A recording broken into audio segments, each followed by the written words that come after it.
Good morning everybody and welcome back into another episode of the LEGO Legend of Zelda Custom Set Showcase Wave 4, where once again today we're going to be taking a look at another custom set with 275 pieces with numbering Z0059.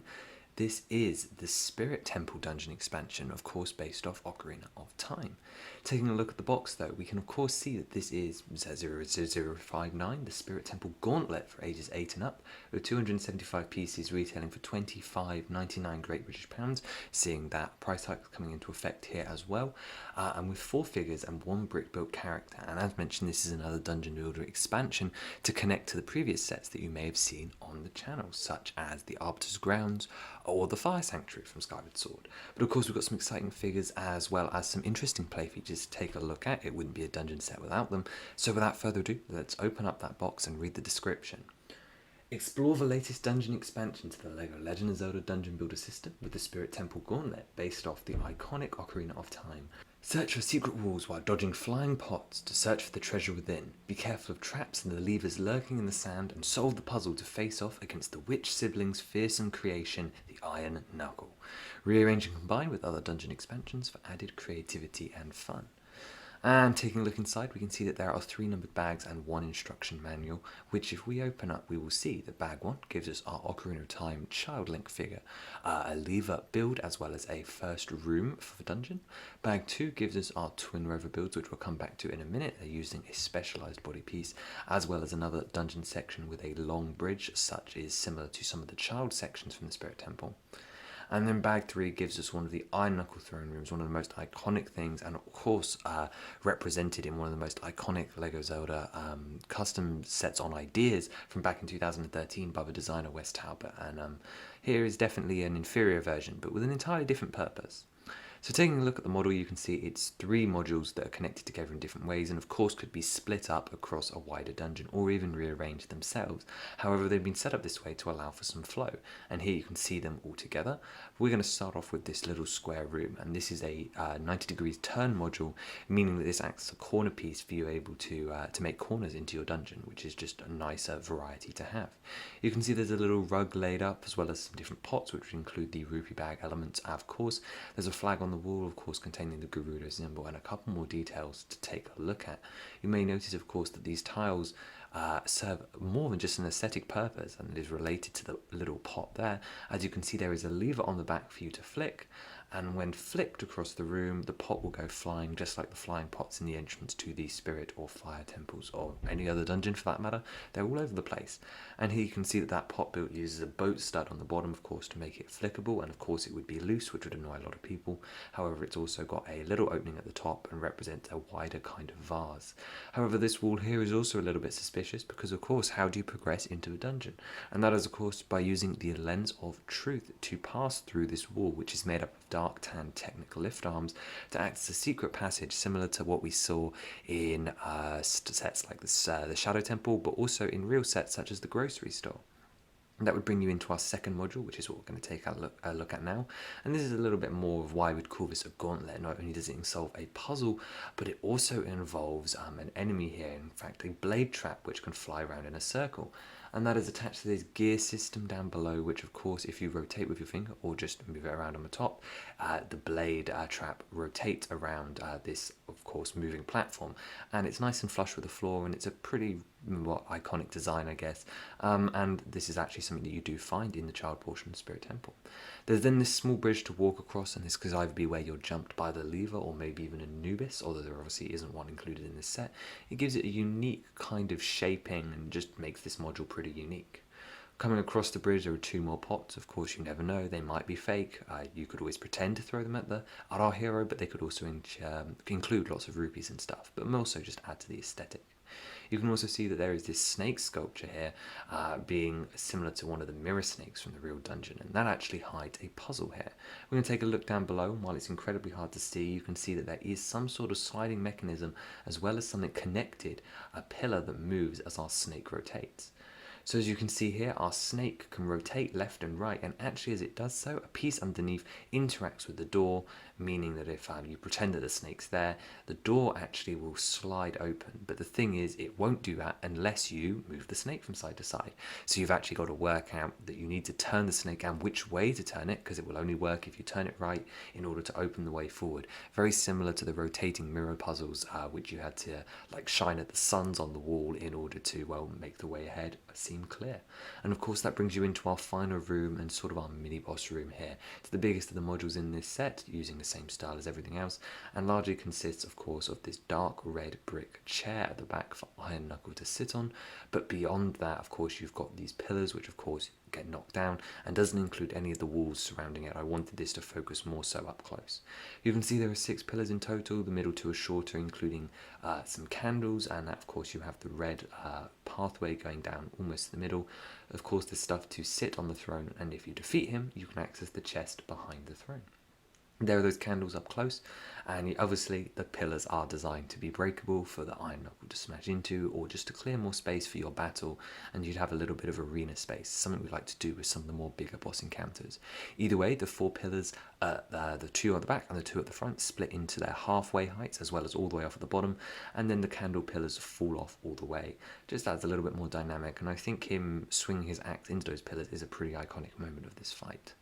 As I mentioned, here is the chair with some studs to be sat on, but of course more so importantly is behind is the treasure chest, which here is empty but could include a number of things, including maybe a lens of truth or a boomerang, which you'll see on our Child Link minifigure in a minute, despite him not getting that in this dungeon.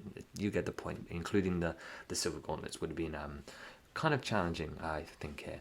So as you can see, this of course can be rearrangeable. Here is a variation where it is all in a straight line and then the 90 degrees would attach somewhere else. Or in fact, here's of course is the version making use of that 90 degrees to give it a bit more of an interesting shape, although hiding all of the pots.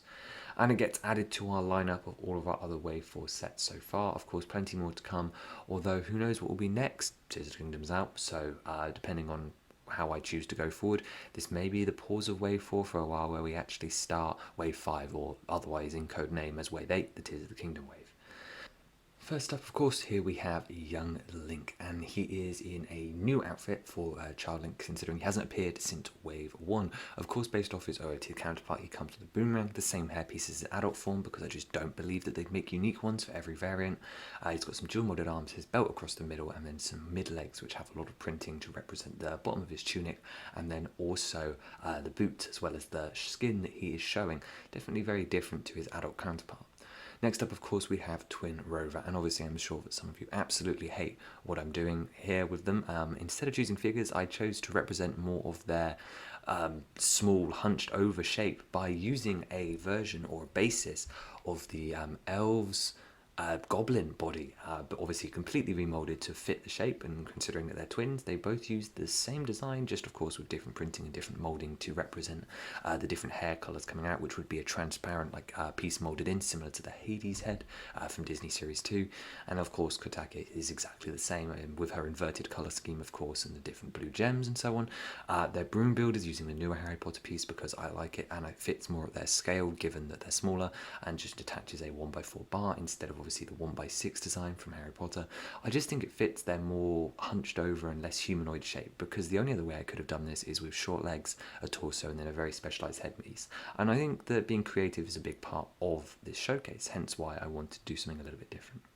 One figure that I didn't want to skimp out, though, of course, was the Iron Knuckle. And the most interesting part about this design is how every single piece of media and every appearance and, of course, armor layer of this guy is completely different from each other. So in the end, I chose to sort of amalgamate the designs, of course, using the piece that fits so well for him, the Roman gladius, with the large shoulder pieces, a grey head underneath, as this is not the Nibiru version, this is the Child Link section.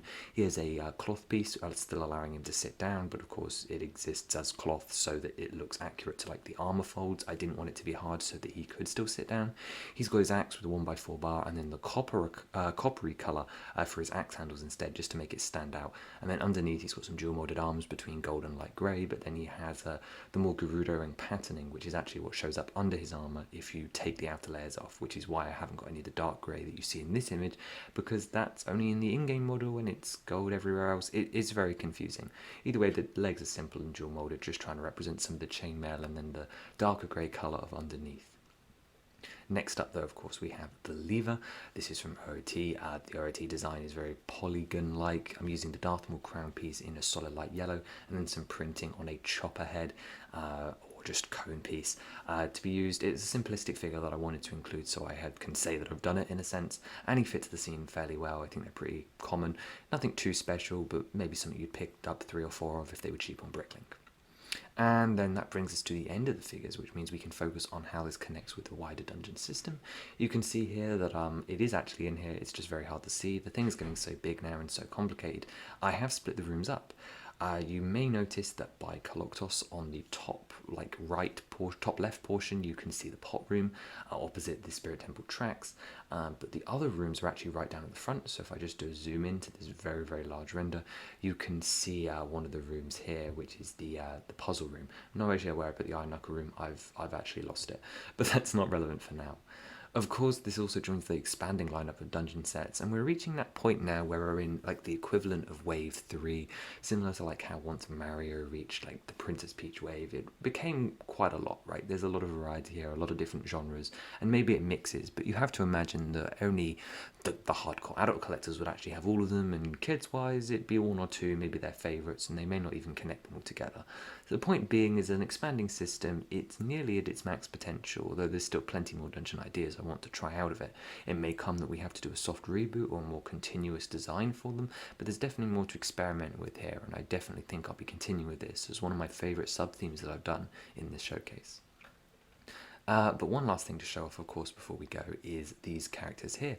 This is every Ocarina of Time boss that is done so far. Now, both Morpha and Baronade as well as King Dodongo are missing, but I'm pretty sure that almost everybody else is here, excluding of course like final bosses and other stuff. But dungeon wise, everyone that's important enough really is here. Dodongo is probably the only other one I'd do. I don't really see myself tackling Morph because I don't feel like it's as iconic or easy to build. Baronade's a maybe, but I think Dodongo's a pretty sure hit. He'll show up eventually. But it's amazing how many of these have happened over the wave. I didn't realise I'd done so many of them. Of course, 2 additions from Wave 4, but most of these are Wave 1 and 2. So I feel like Wave 4 really has been a return to OOT. I feel like it has been the OOT wave. But that's actually going to do it for today. Let me know what you thought of this latest addition to the dungeon lineup, and of course, how you think of the dungeons as a whole. What do we think of this combining system? But I think overall, I'm most interested to hear your thoughts on the Twinrova designs. They're certainly interesting, certainly different, but I don't regret it in the slightest. So let me know what you think, and have a wonderful rest of your day. Bye bye.